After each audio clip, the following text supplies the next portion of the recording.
أنفسنا ومن سيئات أعمالنا من يهده الله فلا مضل له ومن يضلل فلا هادي له وأشهد أن لا إله إلا الله وحده لا شريك له وأشهد أن سيدنا مولانا محمدا عبده ورسوله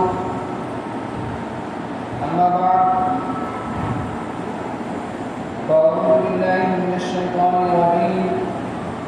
بسم الله الرحمن الرحيم وإذ غدوت من أهلك تبوئ المؤمنين مقاعد للقتال صدق الله العظيم.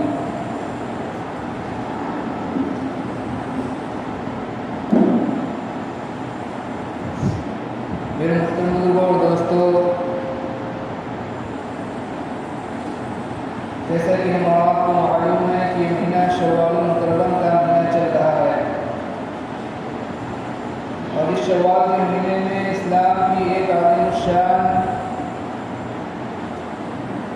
جنگ اور کفار اور مشرکین سے ایک جنگ پیش آئی ہے، جس کو ہم اور آپ جنگ احد کے نام سے جانتے ہیں۔ پچھلے جمعے کو جنگ احد کے بارے میں کچھ باتیں بیان کی گئی تھی، کچھ باتیں رہ گئی تھی۔ انشاءاللہ اس جمعے کو بھی جنگ احد کے بارے میں بیان کیا جائے گا۔ اللہ تعالیٰ سے دعا کریں کہ اللہ تعالیٰ سب کی بات کہنے کی اور ہم سب کو کہنے سننے سے زیادہ عمل کرنے کی توفیق عطا فرمائے۔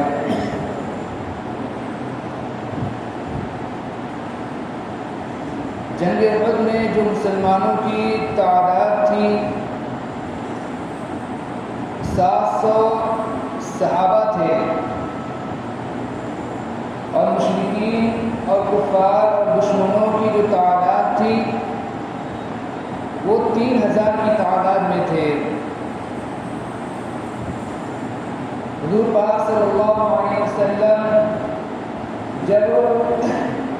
جنگ کے مقام پر پہنچے، اس جگہ پر پہنچے جہاں جنگ ہوئی تھی، تو آپ صلی اللہ علیہ وسلم نے 50 صحابہ کا ایک دستہ، تیر اندازوں کا ایک دستہ ایک پہاڑ کے اوپر، پہاڑ کے ایک کنارے پر، پہاڑ کے ایک جانب جس جانب سے دشمنوں کے آنے کا اندیشہ تھا،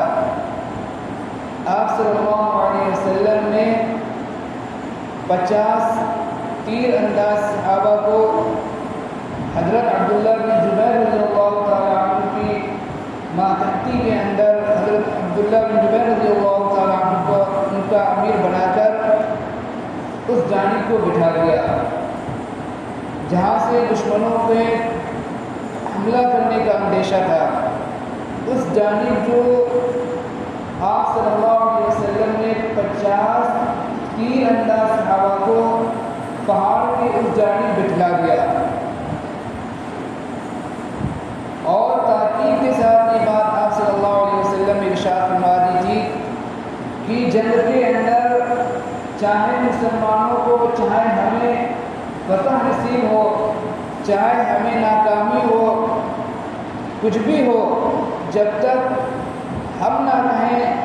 تم اس جگہ سے ہٹنا نہیں۔ آپ صلی اللہ علیہ وسلم نے یہ بات تاکید کے ساتھ ارشاد فرمائی تھی۔ جب لڑائی شروع ہوئی اور صحابہ نے خوب بہادری کے ساتھ اور خوب دلیری کے ساتھ صحابہ نے دشمنوں کا مقابلہ کیا، اللہ تعالیٰ نے صحابہ کو فتح نصیب فرمائی، کامیابی نصیب فرمائی، اور جو صحابہ تھے وہ جو سامان کو اکٹھا کرنے لگے، مال غنیمت کو، دشمنوں کے مال غنیمت کو اکٹھا کرنے لگے، سامان کو اکٹھا کرنے لگے، وہ صحابہ جن کو حضور پاک صلی اللہ علیہ وسلم نے پہاڑ کے اوپر، وہ 50 صحابہ جن کو حضور پاک صلی اللہ علیہ وسلم نے پہاڑ کے اوپر بٹھایا تھا اور تاکید کی تھی کہ ہمارا کچھ بھی حال ہو، جب تک ہم نہ کہیں اتنا نہیں، لیکن ان میں سے جو تقریباً 40 صحابہ اپنی جگہ سے ہٹ گئے اور اپنے ساتھیوں کے ساتھ سامان کو اکٹھا کرنے میں وہ بھی شریک ہو گئے۔ اب جو 50 میں سے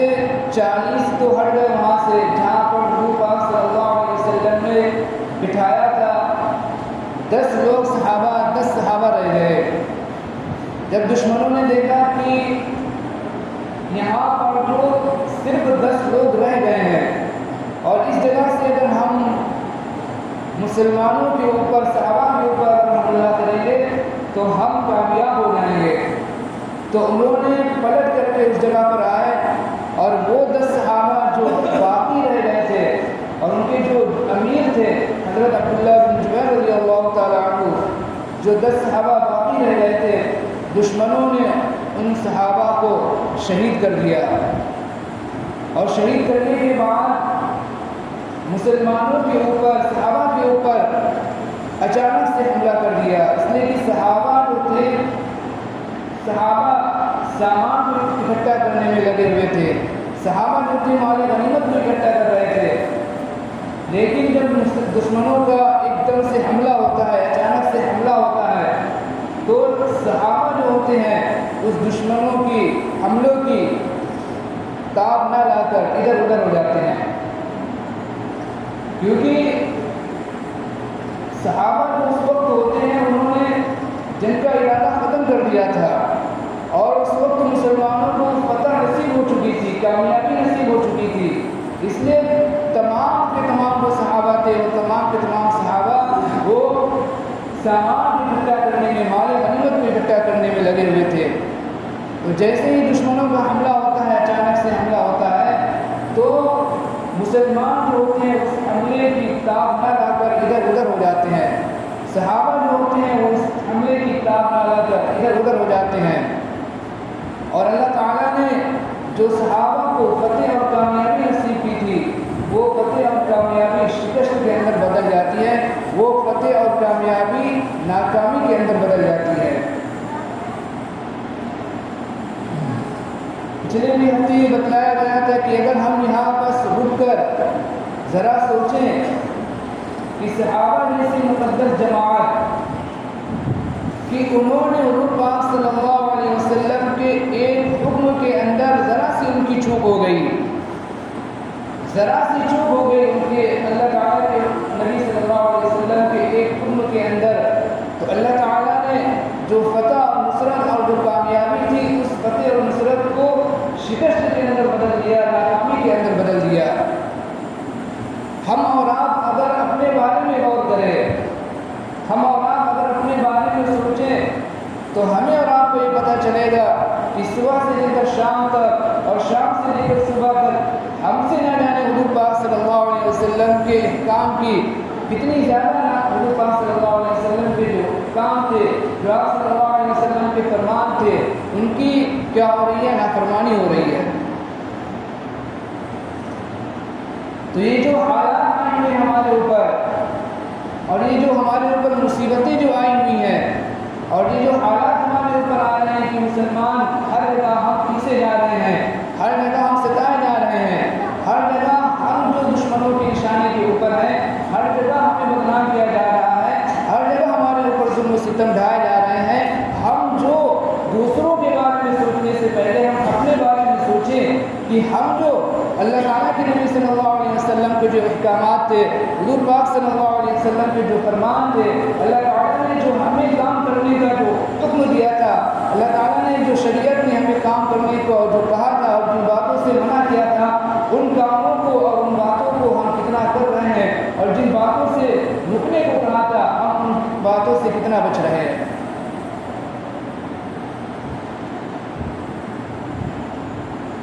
صحابہ جیسی مقدس جماعت ہے اور حضور پاک صلی اللہ علیہ وسلم موجود ہیں، ایک حکم کے اندر ذرا سی چوک ہو جاتی ہے، صحابہ کے بارے میں حضور پاک صلی اللہ علیہ وسلم کی نافرمانی کا خیال بھی نہیں آ سکتا۔ صحابہ حضور پاک صلی اللہ علیہ وسلم کی چھوٹی سی چھوٹی بات کی حکم عدولی نہیں کر سکتے، بالکل نافرمانی کا خیال نہیں آ سکتا صحابہ کے ذہن کے اندر۔ صحابہ تو حضور پاک صلی اللہ علیہ وسلم کے اوپر ہر چیز قربان کرنے کے لیے ہر وقت تیار رہا کرتے تھے، نہ ان کے نزدیک حضور پاک صلی اللہ علیہ وسلم کے مقابلے میں اولاد عزیز تھی، نہ ان کے نزدیک حضور پاک صلی اللہ علیہ وسلم کے مقابلے میں مال عزیز تھا، نہ تجارت عزیز تھی، نہ وطن عزیز تھا، نہ مال و دولت عزیز تھا، کوئی چیز ان کے نزدیک حضور پاک صلی اللہ علیہ وسلم کے حکم سے بڑھ کر نہیں تھی۔ اس کے باوجود یہ حالات ہوئے، تو ہم اور آپ اپنے بارے میں اگر سوچیں گے تو ہمیں اور آپ کو یہ پتہ چلے گا کہ یہ حالات جو ہیں اور یہ مصیبتیں جو ہیں اور یہ پریشانیاں جو ہیں، یہ سب کے سب ہمارے اعمال کا نتیجہ ہے۔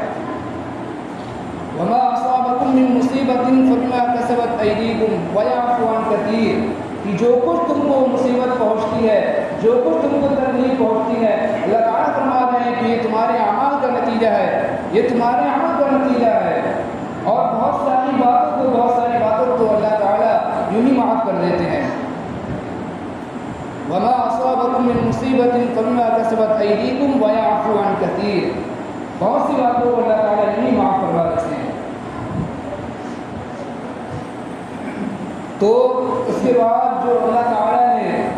فتح نصیب فرمائی تھی اور وہ فتح شکست کے اندر بدل گئی، اور حضور پاک صلی اللہ علیہ وسلم جو تھے دشمنوں کے گھیرے کے اندر آ گئے، اور دشمنوں نے حضور پاک صلی اللہ علیہ وسلم کے اوپر کئی ایک حملے کیے، جس کے نتیجے میں حضور پاک صلی اللہ علیہ وسلم کا چہرے انور زخمی ہوا، آپ صلی اللہ علیہ وسلم کے چہرے سے خون بہا،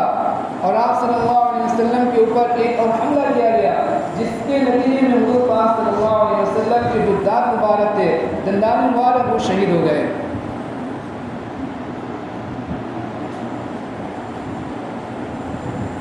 اور دشمن حضور پاک صلی اللہ علیہ وسلم کے اور قریب ہوتے چلے گئے۔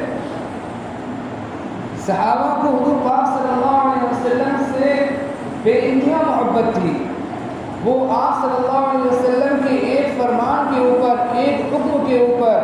اپنا تمام کا تمام ہر چیز قربان کرنے کے لیے ہر وقت تیار رہتے تھے۔ چنانچہ جب حضور پاک صلی اللہ علیہ وسلم کے قریب جب دشمن ہوئے تو آپ صلی اللہ علیہ وسلم نے فرمایا، کون ہے مجھ پر جو جان دیتا ہے؟ تو حضرت زیاد بن سکن ایک صحابی ہیں، ان کے ساتھ 5 اور انصار صحابی آگے بڑھتے ہیں اور ایک ایک کرتے دشمنوں کا مقابلہ کرتے ہیں اور شہید ہوتے چلے جاتے ہیں۔ اور ایک صحابی ہے حضرت ابو دجانہ رضی اللہ تعالیٰ عنہ، وہ جو دشمنوں کا مقابلہ اس طرح کرتے ہیں کہ دشمنوں کی طرف اپنی پیٹھ کو کر لیتے ہیں اور حضور پاک صلی اللہ علیہ وسلم کی طرف اپنا چہرہ کر لیتے ہیں، تاکہ دشمنوں کا جو بھی تیر آئے اور دشمنوں کا جو بھی وار ہو وہ جو ان کی پیٹھ کے اوپر رہے اور حضور پاک صلی اللہ علیہ وسلم کے اوپر ذرا سی بھی آنچ نہ آنے پائے۔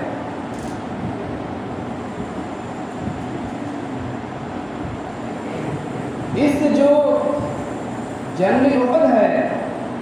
اس جنگ احد کو اگر ہم تفصیل کے ساتھ پڑھیں،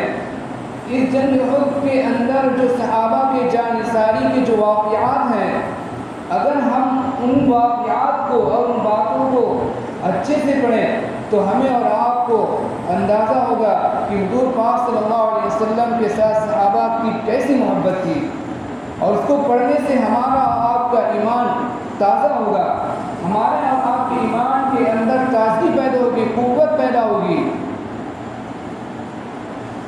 چنانچہ ایک واقعہ ہے کہ جنگ کے شروع ہونے سے پہلے 2 صحابی ہیں اور انہوں نے جنگ کے شروع ہونے سے پہلے دعا کی۔ ایک نے یہ دعا کی کہ میرا جو مقابلہ ایک ایسے دشمن سے ہو جو سخت ہو، طاقتور ہو، اور میں اس سے مقابلہ کروں اور مقابلہ کرنے کے بعد میں اس کو قتل کر دوں اور اس کا سامان حاصل کر دوں۔ تو ان کے جو دوسرے ساتھی تھے انہوں نے آمین کہا۔ پھر جب دوسرے ساتھی نے دعا کی تو انہوں نے یہ دعا کی کہ میرا بھی مقابلہ کوئی ایسے سخت دشمن سے ہو جو طاقتور ہو، قوت والا ہو، پھر وہ مجھ پر غالب آ جائے اور مجھ پر غالب آنے کے بعد وہ مجھے قتل کر دے، پھر مجھے قتل کرنے کے بعد میرے کان کو کاٹ دے، میری ناک کو کاٹ دے، اور پھر میں جب اللہ تعالیٰ کے حضور پر قیامت کے دن پیش کیا جاؤں تو میں اللہ تعالیٰ کے سامنے اللہ تعالیٰ کے حضور میں یہ عرض کروں، اللہ تعالیٰ تو مجھ سے پوچھے کہ بتلاؤ کہ تمہارے کان اور تمہاری یہ ناک کیوں کاٹی گئی، تو میں اللہ تعالیٰ کے حضور عرض کروں کہ یا اللہ یہ جو کان اور یہ جو ناک کاٹی گئی یہ آپ کے راستے کے اندر کاٹی گئی۔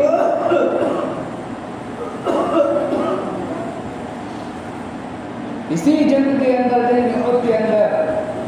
حضرت حمزہ رضی اللہ تعالیٰ عنہ شہید ہوئے، جن کو سید الشہداء کہا جاتا ہے۔ حضور پاک صلی اللہ علیہ وسلم کے بہت ہی چہیتے چچا ہیں اور بہت ہی بہادر ہیں، اسی جنگ احد کے اندر شہید کیے گئے، اور دشمنوں نے صرف انہیں شہید ہی نہیں کیا، صرف شہادت کے اوپر ہی انہوں نے بس نہیں کیا،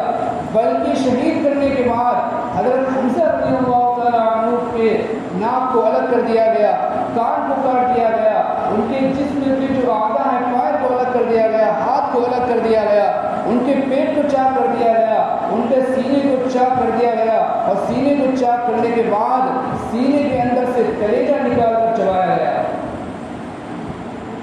اس طرح کے بہت سارے واقعات اس جنگ احد کے اندر پیش آئے،